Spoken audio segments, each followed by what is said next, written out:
Day 4 at Edgbaston, and this is Ask George. They don't do this anywhere else anymore. Question number 1 comes from Jamie. Hello, Jamie.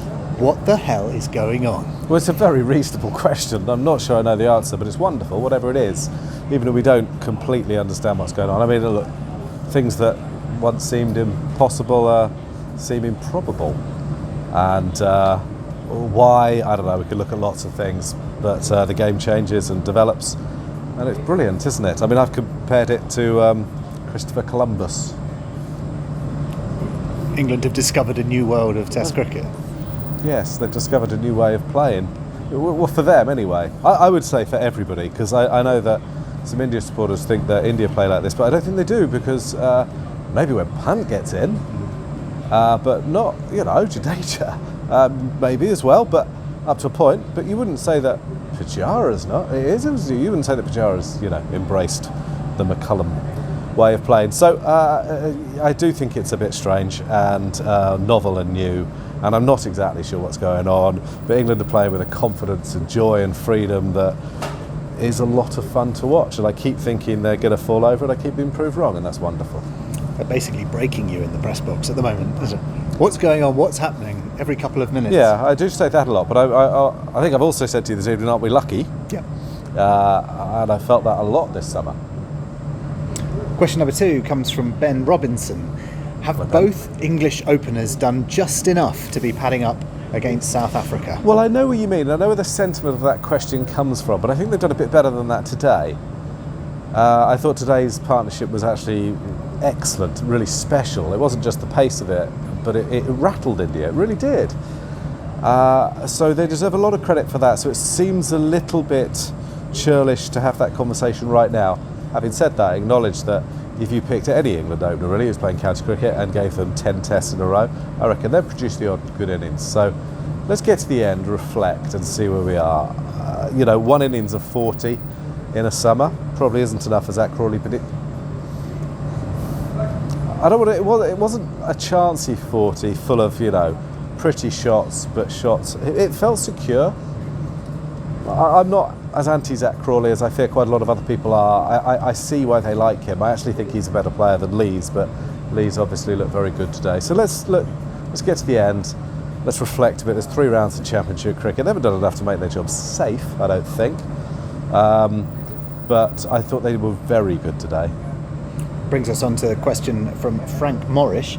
The opening partnership was concentrated baseball, Frank says.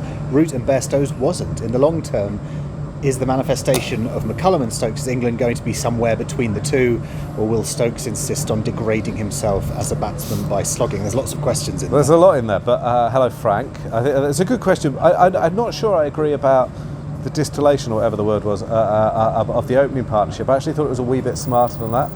I thought key to it was the fact that Crawley left well. I actually thought Crawley was more patient and more controlled outside off stump. I take the point about Bairstow and Root. They just played really good cricket. They partly played good cricket because what the openers had done, though, and also because India again looked rattled and there were holes in the field. So I think we talked about this, didn't we? I was saying they looked greedy, which I love in a batter. They were quite happy just to pick up the singles. They weren't going to fall for the hook trap or whatever, although they almost did once or twice, didn't they? I mean, Johnny Bairstow went for the hook with the man for the shot and just hit it over his head. So in a way, it's a moral victory for the bowler, isn't it? In a way. So I take the point, but you're right about Ben Stokes. And it still worries me that if one of these two were out, England have Ben Stokes, who I think is going to try and score at 7 a ball, judging by his batting in previous innings. And I take your point there and actually agree with you that I think he needs to just calm the hell down.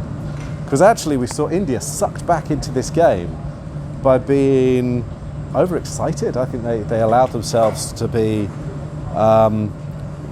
clawed into England's way of playing. I really do. And I thought there was a sort of immaturity, or what's the word, a lack of composure about their cricket, maybe because they've got an inexperienced captain. But a more experienced side would have ignored all the excitement around the way England had played and just ground the hell out of the innings on the 4th morning and got themselves 400, 450, 500 ahead. Why not? They're 2-1 up, yeah? All they need to do is draw. And England were going to go for the win even if they were set 500 in 2.5 sessions. I mean, they really were. So I thought India screwed up a bit, and Ben Stokes needs to look at that, understand the good things about what he's done, because he did that with his bowling and captaincy, and understand that he needs to be better than to be drawn into doing it himself. Does that make sense? It does make sense. I wondered whether this was a point to have a bit of roller chat about the opening partnership, because you've been banging on about it in the press box. I think it really matters. Okay, so people make fun of me because mainly because I'm an extremely boring man in very many ways and a huge geek.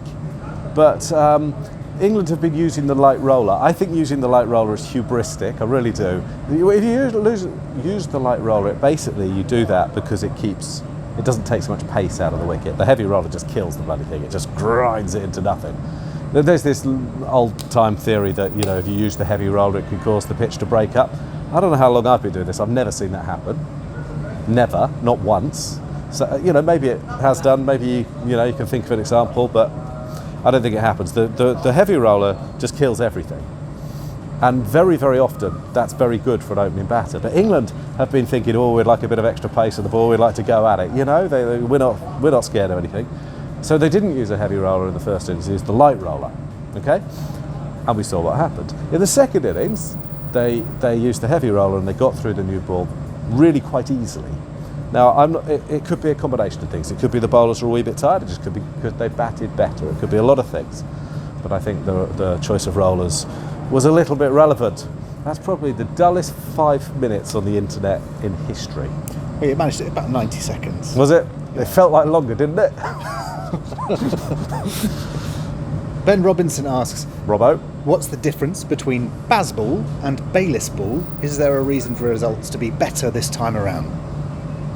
No, I think you raise a very good question. There's not very much difference. It's a rebranding of the same thing. They might have players who buy into it a little bit more. I mean, Alistair Cook was captain for a while, wasn't he? Under Trevor Bayliss, and he wasn't going to be able to play this style, I don't think. But I do think it's just a different branding. But you've perhaps got a captain who combines with the coach to buy into it a little bit more, and also England probably at a lower ebb. I think those are probably the key things. But I basically think it's very similar. Instead of whale song and yucca plants, you've got leathers and motorbikes. On the same theme, David Thomas asks, how can changing the coach make such a big difference so quickly? Tomo, I think that's a really, really good question. I've been wondering about it a lot because I didn't think it could. And as ever, happy to be proved wrong. It happens a lot. But I don't think it's just the coach. I think something that bumped into Ashley Giles the other day. One of the things that we talked about a bit, I think, is the difference between COVID and non-COVID. And you could not exaggerate how rubbish being in the COVID bubbles was for these guys. It was just sort of dispiriting and endless and sort of sucked the joy out of the lovely lives they have. Because they weren't allowed to do anything. They really weren't. They weren't even able to go out for coffee and stuff. And it got to the stage where, they're in lovely hotels, make no bones about it, but you're kind of a prisoner in them if it's like that. And they're on tour a lot. England play a lot of cricket, trust me on that. And I think they all got a bit bogged down, ground down, a bit better expression by it. And they just lost that joie de vivre that should be inherent in playing international sport. Of course it should. And that's a big difference. So they're like prisoners who have had the blindfold ripped off and told they can go free. I really do think that. I think that's as big as anything that's happened with the coaches. And, to some extent, McCullum is the right man in the right place. But obviously McCullum and Stokes together is, they're inspirational. They are charismatic leaders. I thought it would take more than charismatic leaders. I think I've said that previously. But, maybe I'm wrong. Ben asks, gosh, India needed that change of ball just before that split series of wickets. Is this the reason why we'll continue to see umpires badgered to change it continuously? Yeah, because they do it. Is that called intermittent reinforcement? I believe it is. I think that's supposedly the most effective type of reinforcement. So the umpires are going to get it if they keep doing it. Look, there must be some sort of protocols about when they do it and why they do it. But it's not really working. It can create quite stultifying cricket. I think there probably is an issue with the balls, but there's also an issue with the way they're using them. Using the wobble seam, I'm pretty sure ages them more quickly. And maybe they've just got to get the hell on with it. I don't know, but it's not working one way or another at present. Although today they had a pretty good day of cricket. There wasn't too many stoppage, and tomorrow it's free. Well, yesterday, no, there's a lot good going on, but there are always areas of improvement. I mean, yesterday was really quite frustrating. It was much better today. Yeah. The stewarding, I think, was better today as well. There were less delays from people walking behind the bowler's arm. So, but these are all things that the ball thing might be quite difficult to resolve. But at the moment, it just seems whenever a ball doesn't move, they're going to the umpires and asking for it to change. There's probably a problem with dukes, but are England going to have to be a little bit careful they don't end up with a kookaburra? Because they're not going to want that. Last one comes from Joel Edwards, who asks, was India's field placement England's best player? Oh, I take the point. I mean, the field placement was poor. But, to be fair, God, it's hard to set a field for these fellas.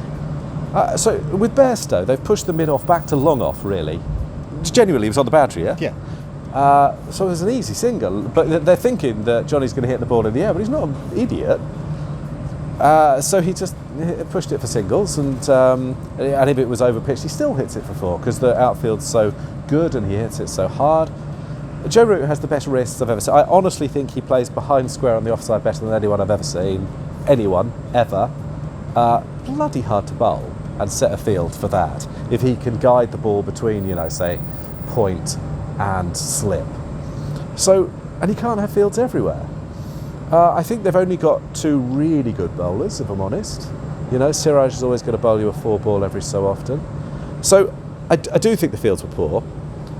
But I quite often look at Joe Root and think he is about as hard a guy to set a field to as anyone you can think of, particularly because he hits good balls, genuinely good balls, behind square on the offside. He can guide between that sort of third man. I don't know what you would call it, a late cut guide. He played a back cut at one stage today that was just preposterously good. He played it from behind him. Yeah. This is why occasionally he nicks off on the quicker, bouncier wickets against maybe quicker bowlers. But, I think it's a price worth paying. He scores a lot of runs there. So I would cut Bumrah a little bit of slack there. He's captured him for the first time against a guy who's in the form of his life and against possibly England's greatest ever batter. So it is tough, and I'm not sure he got the complete support of his bowlers. So you make a point, but it's difficult. One more from me before we go.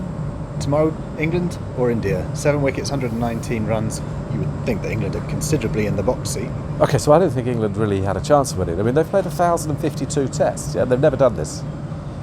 And I thought that it's a 4th-day wicket, and it has deteriorated a bit. I mean, there is some turn there.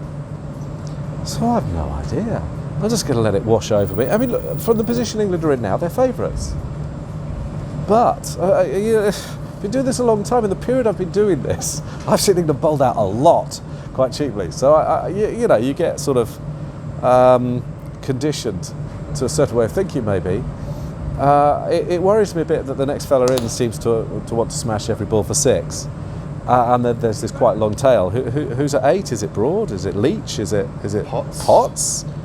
None of them should be at 8, really, should they? So there's enough there to encourage India still, but England have gone from the point where it was most improbable at the start to the point where they're favourites, and we're going to have a sell-out crowd. It's sold out. I mean, admittedly it's free, but enough people registered to sell it out within an hour. It's a big old ground. I mean, that's brilliant. There's so much to enjoy. So in a way, who cares? Again, I just feel really lucky to be here.